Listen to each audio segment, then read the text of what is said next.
going on, everybody? Welcome into the Bulls Report. My name is Patrick Siepman, and coming up on today's show, we're going to be talking about the latest trade rumors around center Nikola Vucevic and why a potential deal to the Golden State Warriors could be dead. And also, we got some big-time news on Matas Buzelis. He looks absolutely jacked. He's been in the gym this offseason, so we'll share with you guys a couple of photos there. But first off, I want to get the pulse of the audience here real quick. If you guys are subscribed to the Bulls Report, just hit me with a me down below in the comments section. I want to give you guys some shout-outs on a future show for all the real ones that are subscribed to the channel. And if you aren't subscribed, change it. Hit that subscribe button today. I'm going to be posting a video around the Chicago Bulls almost every single day during the offseason. So hit that subscribe button if you guys don't want to miss anything around your Chicago Bulls. All right, so could a Vooch trade be dead? So apparently coming in from NBA insider Jake Fisher, he thinks a Vooch trade to the Warriors could not happen, and he's sliding off the Warriors' radar. Now, there are some other teams that we'll talk about that could be interested in Nikola Vucevic's trade, but here first on the Warriors front coming in from Fisher, saying the Warriors, though, appear to have moved away from past trade interest they previously registered in veteran Bulls center Nikola Vucevic, which might have helped spark something this summer. And I think on the Vooch front here for the Bulls, I think it's more likely than not that he just plays his contract out. Because clearly this Bulls organization, they have some high hopes for Vooch and what he can bring to this team this upcoming season. And I just think he's going to play this out. He's got 1 year left for $20 million. Now, maybe when the trade deadline rolls around, a contending team views Vooch as a piece that could get them over the top without committing to him long term, since he would be on an expiring deal. But I think it's more likely than not that Vooch is the center for the Bulls for the entire season. He'll go average his, 17 and 11, play no defense at all, but he will probably be a Bull for the remainder of this upcoming season. But also, for people asking on a potential Nikola Vucevic sign and trade with Jonathan Kuminga, because still we're hearing reports that the Bulls could be interested in a Jonathan Kuminga sign and trade. The only way that would work is if you sign Kuminga to a $40 million per year contract, because the team taking in a contract for a sign and trade, it has to be exactly half of that deal. It can't be any more than that. So Vooch making $21 million, that deal would have to be $40+ million to acquire Jonathan Kuminga in a sign and trade. So that makes no sense. The only way the Bulls could potentially get Kuminga in a deal like that is if it's like Kobe White or Ayo Dosunmu, both those guys making $11-12 million. So then you give Kuminga $25 million over like 3-4 years. That's the only way it gets done. But in terms of Vooch, there's no way that's possible. And Vooch, if I was, pitching my argument to another team to trade for him, I would just say, hey, this guy, he plays almost every single game. He's a walking double-double. He'll go averages 18 and 10 for you. Pretty efficient from beyond the arc this past season, shooting 40%. But again, we know his lapses defensively. He can't guard anybody in the pick and roll. And still the NBA, even though it's more of a, we're seeing teams more have like a free-flowing offense where it's 5 out. It's all about beating guys off the dribble, getting them in rotation, and spraying out the open shooters. Like, still teams run a lot of high pick and roll, and you just pull Vooch up in that, and you can just beat him off the dribble. I mean, there's a reason why Stacey King, he's got switch of Vooch as a saying, because so many times this past season, teams will say, hey, Vooch, come on up here. We'll get you on an island. Our guard will create and attack you, and then the whole defense just collapses after that. And plus, he can't protect the rim at all. So even though the numbers look good, averaging 18 and 10, I still think he's a net negative out there on the basketball court. But where else could he go? If it's not the Golden State Warriors, I think the top 2 teams are likely, and the 3 teams could just be dark horses. The Boston Celtics, they lost Porzingis this offseason. We heard that maybe a Vooch-Anthony Simons trade could be in the works, so maybe Boston, but also Indiana. They lost Miles Turner to the Milwaukee Bucks. They ended up throwing him a bag, and maybe the Pacers would want to just maintain the ship a little bit this upcoming season with no Turner, Halliburton out. You just get that center who can go get you 18 and 10 on any given night. I don't hate the idea of Vooch going to Indiana. Now, if the Bulls could get a second-round pick for Vooch, I think you take it from the Pacers. But maybe the Charlotte Hornets, they just traded Nurkic. They don't really have a center on the roster besides Ryan Kalkbrenner, who they took at the top of the second round.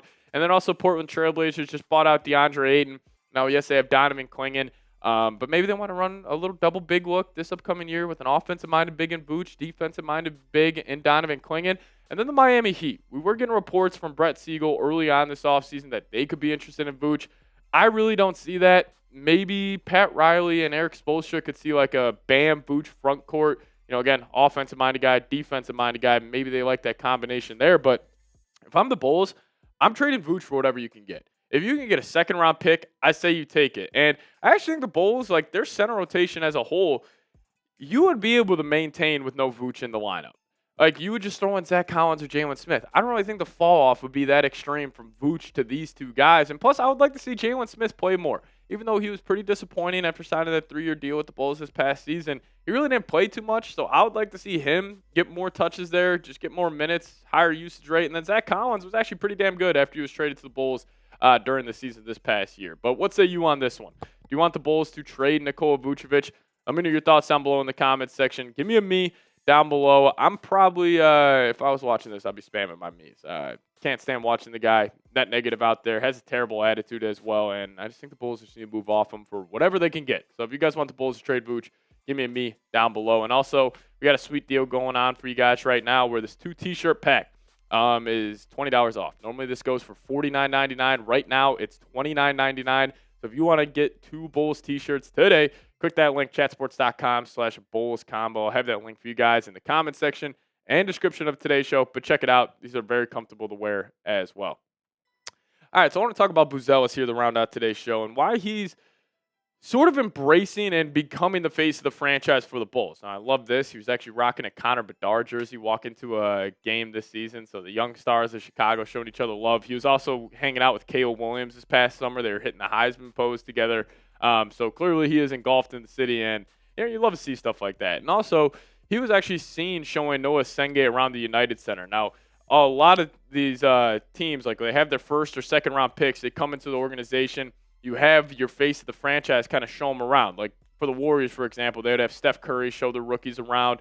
The Lakers would have Luka, like the Knicks would have Jalen Brunson. But for the Bulls, it's Matas Buzelis showing these young cats around. So I think him taking on that leadership role already, after just only playing one season, playing 18 minutes a game, I think it's clear that the Bulls, whole organization is viewing this guy as a potential face of the franchise. Now, talking about him looking jacked, Buzelis posted this on his Instagram story the other day saying, "Oh, God," and his arms look absolutely huge. Like, this was a guy who was coming in looking pretty frail in the NBA, but clearly he has been in the gym, and that's huge for him because I've talked about him, just being a better rim attacker. A lot of that has to come with just, getting your body right, having more grown man strength. He can push people off.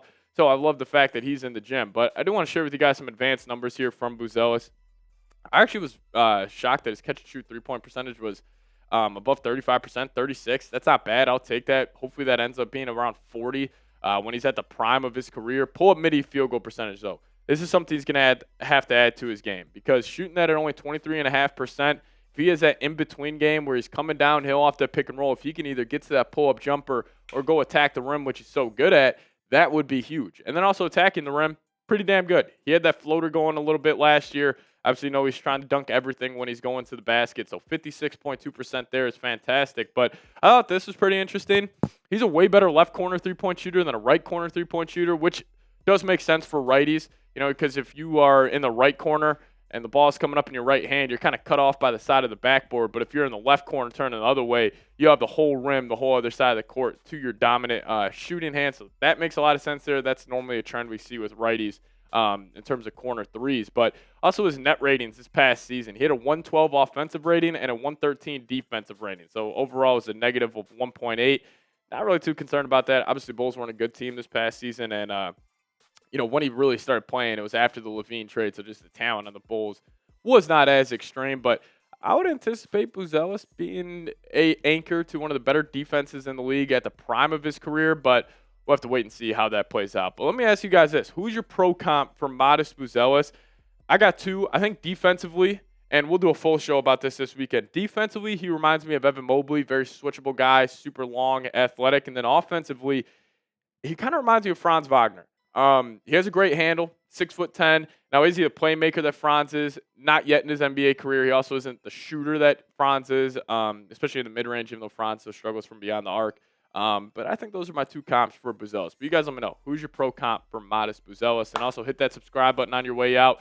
Help us reach 13K here on the channel. I would really appreciate it. But we'll see you guys next time. As always, go Bulls.